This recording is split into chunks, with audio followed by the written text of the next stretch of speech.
Саламатсыздарбы, урматтуу эл журт. Мен бүгүн 2025 жыл 1 январь күнү ушу сиздерге бир-эки маселе боюнча кайрылууну чечтим. Себеби дегенде жыл жаңырып, баардыгыбыз жаңы жылды жаңы үмүттөр менен, жаңы иш пландар менен баштап аткандан кийин ар кимдин өзүнүн пландарыбыз бар. Андан сырткары урматтуу президентибиз Садыр Кожоевичтин 2025 жылгы биздин алдыбызга койгон чоң максат талаптары бар. Ошолорду аткаруунун негизинде менде бир-эки ойлор пайда болду. Ошолорду сиздер менен бөлүшүп кетүүнү туура чечтим. Тем более азыр баардыгыңыздар каникулда жүрөсүздөр, карап ойлоп чыкканга мүмкүнчүлүгүңүз бар. Биринчиден, 2025 жылдын 1 январынан баштап коррупцияга каршы күрөшүү мыйзамдары катаалданды. Муну мен ачык жана баардык элдерге жеткизип коюуну чечтим. Себеби дегенде бул мыйзамдын аткарыла башташынын негизинде көптөгөн адамдар ошол коррупцияга аракет кылгандар, коррупция жасаган адамдар, айрыкча мамлекеттик органдардын кызматкерлери билиш керек. Кийин билбей калыптырмын, мыйзамдардын өзгөргөндүгүн мен сезбей калыптырмын. Анан ошонун негизинде мурдагыдай эле окшойт деген ойдо болуп турмун деген болбош керек. Биринчиден, урматтуу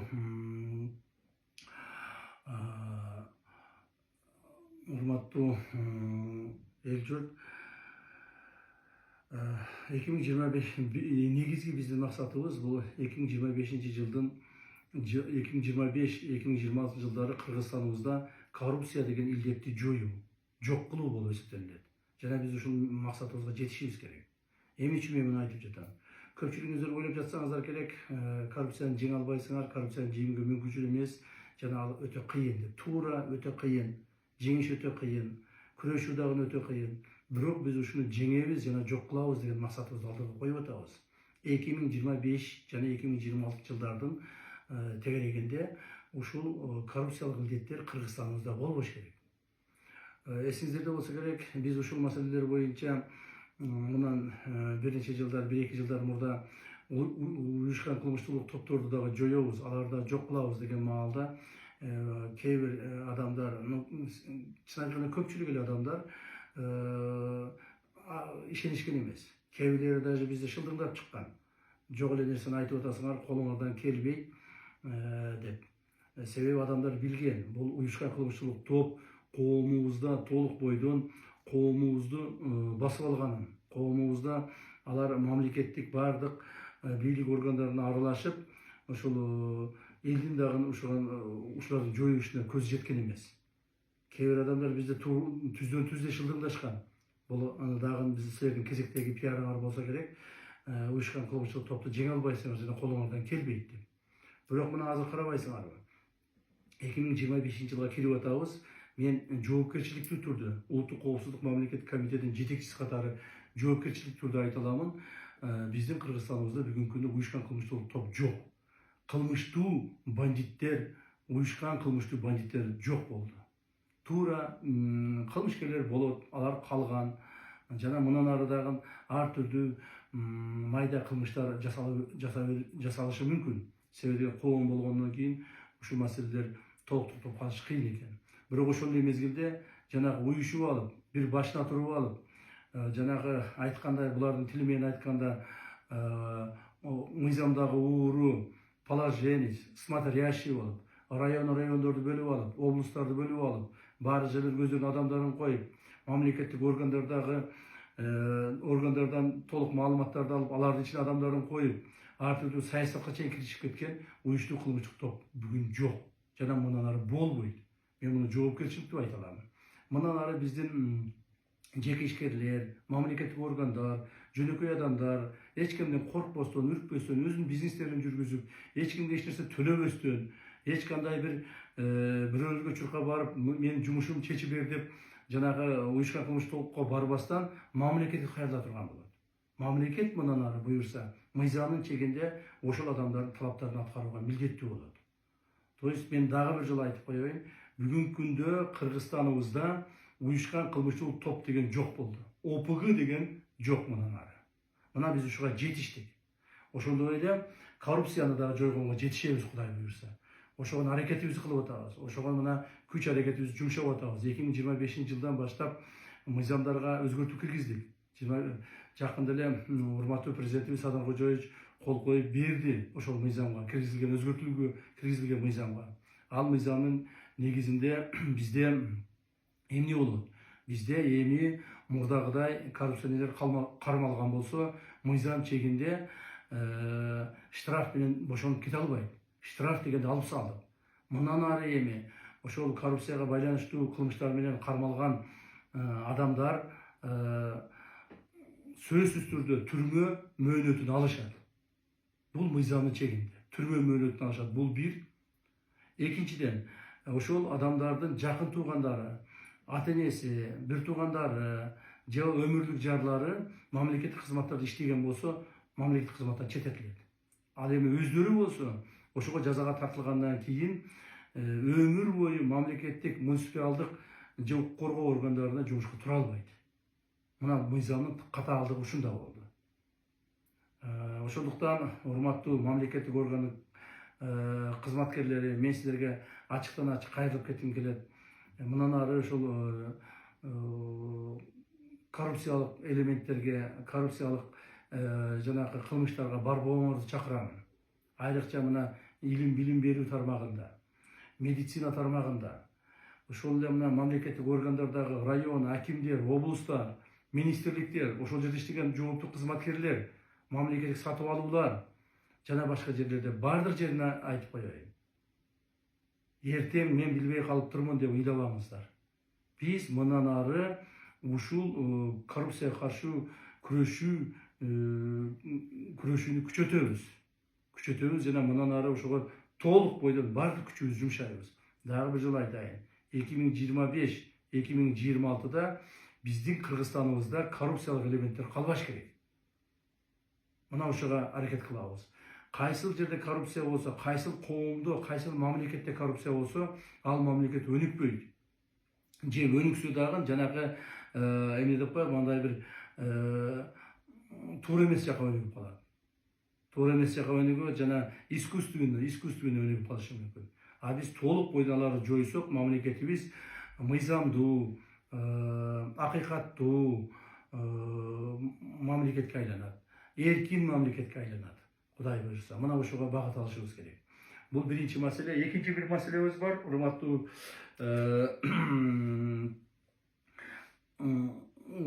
эл журт, бул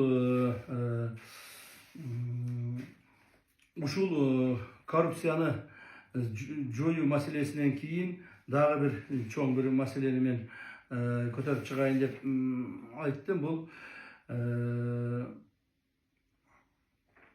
биздин укук коргоо, коопсуздук, прокуратура жана сот органдарынын кызматкерлерине. Урматтуу президентибиз өзүнүн 3-чү элдик курултайда өзүнүн сөзүндө так биздин алдыбызга тапшырманы коюп кетти. Эч кандай адамдарды күнөөсүз күнөөлөп атайын уюштурулган чагым менен же болбосо преследование деп коет. Атайын алардын артынан кууп түшүп адамдарды күнөөлөмөгүлө. Эгерде андай боло турган болсо өзүңөр жоопко тартыласыңар деди. Ошондуктан урматтуу укук коргоо органдарынын кызматкерлери мындан ары кимде ким күнөөсү жок адамды күнөөлөп, подстава кылып, же болбосо преследование кылып, артынан кууп түшүп, жок жерден күнөөгө тартканга аракет кылса, биз ал адамдарга чоң каттуу мыйзам чегинде жазаларды көрөбүз. Урматтуу кызматкерлер, сиздердин ошол адамдарды подстава кылып, артынан түшүп, күнөөсү жокторду күнөөлүү кылып алып келген жыйынтыгыңар, результатыңардын бизге кереги жок. Мына мен улуттук коопсуздук мамлекеттик комитетинин жетекчиси катары, ушул укук коргоо органдарынын куратору катары айтып коеюн. Бизге андай кызматыңардын кереги жок. Бизге андай результаттардын кереги жок. Андан сырткары, мында мамлекетибиздин таза, адилеттүү болуп өнүгүшүнө ар бириңер салымыңарды кошушуңар керек. Кимде ким ушул жол менен биз менен кете албай турган болсо, анда жолдон чыгып башка жумуштарды аткарышыңар керек. Биз менен ушу катаал жолдо, кыйын жолдо чогуу барам деген гана кызматкерлер биз менен калыш керек. Ушул маселе боюнча биз каттуу чараларды көрөбүз. Ал эми адам укугун коргоо бул биздин эң негизги милдеттерибизде болуш керек. Адам укугун коргоп, адамдарыбызды, элибизди, журтубузду жөн жерден күнөөлөбөшүбүз керек. Ал эми мыйзам бузгандарды сөзсүз түрдө күнөөгө мыйзам чегинеп алардын жоопкерчилигин каратууга биз милдеттүүбүз. Мына ушул эстен чыгарбаңыздар. Анан дагы бир маселе бар. Ушул урматтуу эл журт, ушу бүгүн кайрылуумда дагы баса белгилеп айтып кетким келет. Ушул өз оюмду мен өз оюмду таңуулабаймын коомго, бирок кеңеш иретинде ошол өз оюмду айтып кетким керек. Билесиздер, биздин коомубузда бүгүнкү күндө эрежесиз эр уруш деген бир спорттун түрү бар. Ошону менен биздин көптөгөн жаштарыбыз машыгышып, көптөгөн жаштарыбыз ушу эрежесиз эр уруш деген бул спорттун түрү турбайбы? Ушу менен биз машыксам атактуу, даңктуу болот турбаймы деп туура эмес ойлонушу болгон. Мен ачык айтышым керек. Эрежесиз эр уруш бой без правил деп коет го. Ушуну Кыргызстанда өткөзүп, Кыргызстанда машыгууларды ушу менен токтотушубуз керек. Мунун бизге кереги жок. Эрежесиз эр урушта адамдар, жаш балдарыбыз айрыкча күчкө толгон, ошол мушташканга аракет кылган, эрежесиз эр урушууга аракет кылган балдарыбыздын көпчүлүгү азыр өздөрүңөр түшүнбөй атасыңар. Азыр мына 20 жашта, 25 жашта, 30 жаштагы жаш балдарсыңар, күчүңөр көп. Так, силер келечекти ойлогула. 40тан өткөндөн кийин 50ге барганда баарыңар ошол мушташып жүрүп, майып болуп калып атасыңар. Көпчүлүгүңөрдүн жашоого туруксуз болуп калып атасыңар. Ошондуктан эрежесиз эр уруш дегенди биз токтотушубуз керек. Бул спорттун түрү деле эмес. Бул мушташтын бир түрү. Спорттун түрү деген бул олимпиадалык спорттун түрлөрү бар. Күчүңөр барып ошол жака катышкыла. Бокска катышкыла, күрөшкө катышкыла, дзюдого катышкыла, сууда сүзүүгө катышкыла, футболго катышкыла. Мына ошолорду катышкыла дагы мамлекетибиздин туусун көтөргүлө. Мамлекетибиздин эли журтубуздун атак даңкын чыгаргыла. А биз болсо ошон үчүн кам көрөбүз, жардам беребиз силерге. Ошондуктан мен кайрылып кетер элем, бул эрежесиз эр уруш деген бир эле ошол спортсмендердин өздөрүнө зыянын тийгизбестен, бул келечек муунубузга зыян тийгизип атат. Коомубуздун туура эмес тарапка өнүгүшүнө багыт берип атат. Келечектеги муундарыбыз күчтүү болсок, ушу бирөөнү урсак, жыксак же мушташсак биз жакшы болот экенбиз деген ойдо калып атышат. Андай эмес. Илимдүү, билимдүү болуш керек. Так, спортсмен болгун келсе, туура багыттагы спорт менен машыгыш керек. Мен эсептеймин, эрежесиз эр уруш дегенди биз Кыргызстанда токтотушубуз керек. Муну биздин кийинки муундарыбызга, азыркы жаштарыбызга үлгү кылып көрсөтпөшүбүз керек. Бул болбогон спорт. Спорт деле эмес бул. Дагы бир жолу айтайын, бул спорт деле эмес, бул мушташуунун бир түрү. Анан жанагы башка мамлекеттер машыгып атпайбы, башка мамлекеттер ушуну жасап атпайбы дегендерге айтып коёр элем. Башка мамлекеттер жасаса алар өзүнүн иши, жасай беришсин. Мушташкысы келеби? Бири-биринин башын көзүн жаргысы келеби? Бири-бирин эзип былчылдаткысы келеби? Былчылдата берсин. Биз өзүбүзгө жооп берели. Өзүбүздүн коомубузга жооп берели. Эртең келечек муунга жооп берели. Биз даже керек болсо ушул мусулмандыкта деле бул туура эмес нерсе. Мусулмандык динибизде деле бири-бирибизди былчылдатып, башка көзгө чапкылап, ушул эсооп, жыгылып, бир жери сынып, таркалангыча чапкылай берген бул туура эмес нерсе. Ошондуктан урматтуу жаштар, урматтуу ушул эрежесиз эр уруш менен машыгып аткан биздин спортсмендер, башка спорт түрүнө өткүлө, муну таштагыла. Давайте чогуу токтотойлу. Мен бул боюнча улуттук олимпиадалык комитеттин башчысына да кайрылып кетемин. Ошол жердеги федерацияларга кайрылып кетемин. Мына биздин департамент, спорт департаменти, Министерство культурада силер дагы ушул боюнча чара көргүлө. Ушул маселеге катуу көңүл бурушубуз керек. Коомубузду оңдойбуз дейбизби? Келечегибизди аныктайбыз дейбизби? Келечекте биз илимдүү, билимдүү, мамлекетти коргогон, мамлекет үчүн жанын берген жаштарды тарбиялайбыз дейбизби? Демек, биз ушул жаман илдеттен арылышыбыз керек. Ушуга түздөн түз багыт алышыбыз керек. Андан сырткары урматтуу эл журт, мен дагы бир маселе боюнча көңүлүңүздөрдү буруп кетким келип атат. Мына кечээ эле жаңы жылды өткүздүк. Жаңы жыл боюнча дагы бир эки ойлорум бар. Чын айтыш керек, бул ойлорум менин жеке оюм. Муну мен эч ким менен макулдашып, акылдашкан деле жокмун. Силерге бирок жеткизип коеюн дедим. Жаңы жылда мына салюттарды атып атабыз. Ушу салют атуу салтыны биз токтотушубуз керек. Жок дегенде мамлекеттик органдарда токтотушубуз керек. Мына мэриялар, райондор, облустар, мамлекеттик ишкана жетекчилери жана башкалар ушул салюттарды атышып, жерлерди атып атышат. Ушуну жок дегенде кийинки жылдан баштап мамлекеттик органдарды токтотойлучу. Мэрияда мына Бишкек мэриясы, Ош мэриясы жана башка канча бир 23тен ашык 26 биздин шаарларыбыз бар. Ошол жерлерди токтотойлу. 40тан ашык райондорубуз бар. Ошол жерлерди токтотойлу. Мамлекетибиз жок дегенде 50ден ашык жерде ушул салюттар атылат экен. Жаңы жыл болгондо. Ушуну токтотойлу. Ал эми жеке адамдар өздөрү атса, кааласа ата берсин. Жеке адамдарга тыюу салбайбыз. Биз мамлекеттик органдар үлгү болуп берели, ошону токтотойлу. Бул туура эмес маселе экенин уже коомубуз эле түшүнө баштады. Коомубуздун эми жарымын дебейин, көпчүлүк бөлүгү уже салют атканга мындай ышкыбоз эле болуп атышкан жок. Мен мындай эсептеп чыктым, бир болжол менен 50ден ашык мамлекеттик органдар ушу салют атат экен. Ошол 50ден ашык мамлекеттик органдардын аткан салюттарына, кеткен акчаларына, каражаттарына, жөнөкөй адамдарга, үйсүз жүргөн, жайсыз жүргөн көп балалуу ата-энелерге, көп балалуу үй бүлөлөргө, майыптарга, жоктон үй алып берсе дагы 50 үй алып берип коюшмак. 50 квартираны сатып алып, ошону киргизип коюшмак. Ал эми азыр болсо мына 5 минут аттык, жок болду, акча да жок болду. Элдерге дагы эч нерсе пайдасы болгон жок. Мына ушуну мына баш менен кичине бир ойлонуп көрөлүчү. Кээ бирлер айтып атышат, бул элге керек экен, элге бул зрелище болот экен деп. Элге керек болсо, элге зрелище болсо, эл өзү ата берсин. Жеке адамдарды биз тыйбайбыз. А мамлекеттик органдар ушуну токтотушубуз керек. Андан сырткары ушул эле жаңы жыл боюнча айтып кетелим. Мына бизде билесиздер, бул салт болуп калды. Бул салт деген бул жаман салт болуп калды. Эмне салт? Бул ушу жаңы жылдын алдында баягы корпоратив кечелерди өткүзүү салты.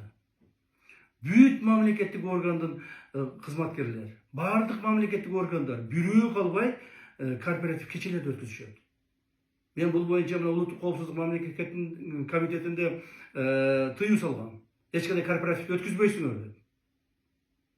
Ал эми башка мамлекеттик органдарда бардык жерде өткүзүп атышат. Биздин мындай болжол менен эсептегендин негизинде 1000ге жакын мамлекеттик, то есть корпоративдик кечелер өтөт экен, мамлекеттик органдар тарабынан 1000ге жакын. Ар бир ошол корпоратив кечелерде 50ден 500ге чейин адамдар топтоп өткүзүп атышат. Бул деген эбегейсиз чоң чыгымдар болуп атат.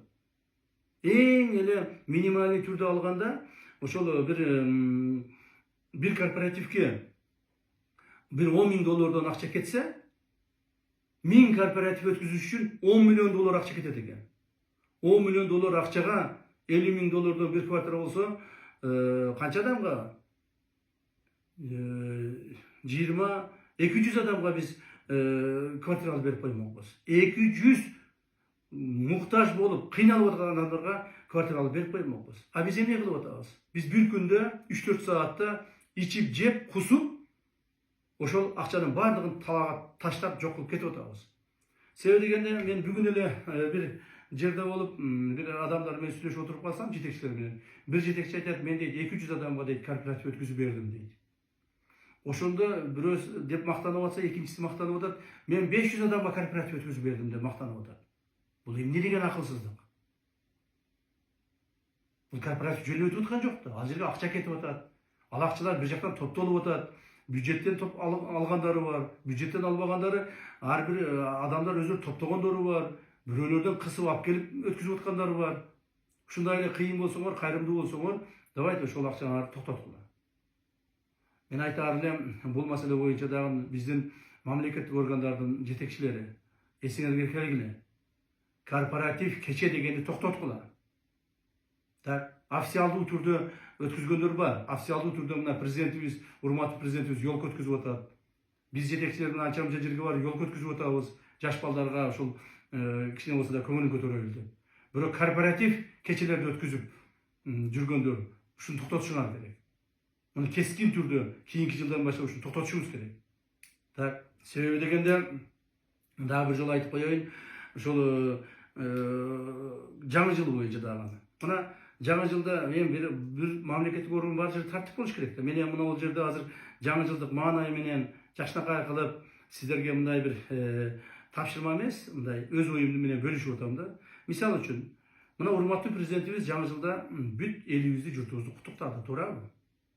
Биз аны туура кабыл алабыз. Жана булга биз кунт коюп угабыз. Элибиздин баардыгы ушул президентибиз сүйлөп бүткөндөн кийин мына жаңы жыл келди деп куттуктайбыз дагы, бири-бирибизди кубанабыз. Бул туура нерсе.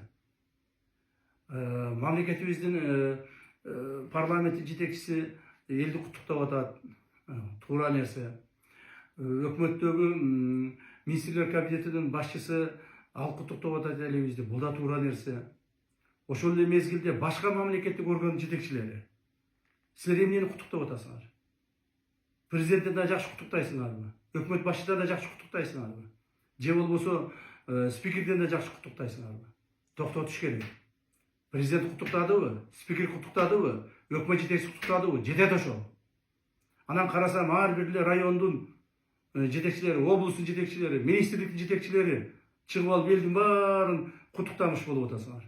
Керек болсо айыл өкмөттүн жетекчилери чыгып алып куттуктап атышат. Уят эмеспи? Жетекчибизди куттуктагандан кийин ошону урмат сый кылайлы. Жетекчибиз куттуктадыбы? Баарыбыз ошонун ичиндебиз. Баарыбыз ошо президенттин алдында, өкмөттүн алдында, спикердин алдында иштеп аткан адамдарбыз.